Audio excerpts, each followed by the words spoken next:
Nagpasimula dito sa Meralco Homeowners at sa pamumula ng Guardian. So ito ang ating i-create linggo.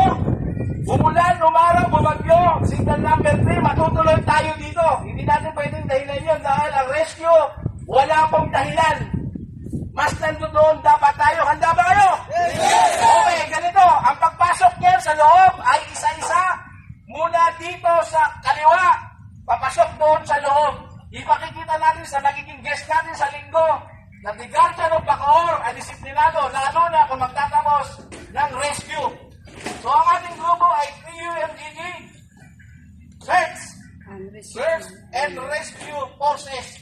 Bubuo tayo ng malaking puwersa na tutulong sa barangay, sa pulis, sa EFP, higit sa lahat sa residente, lalo na yung homeowners dito po sa Meralco. Okay, sumunod sa akin yung unang squad. Ang tawag dyan ay platoon size. Ang bawat isa ay may katungkulang gagawin na sumagip ng buhay, walang kaibigan, walang kamag-anak, walang kaaway, kahit kagalit. Pag nangailangan ng tulong, rescuein, tulungan natin. Sumunod kayo lahat, papasok sa loob, unang squad, lakad lang na simple. Sunod.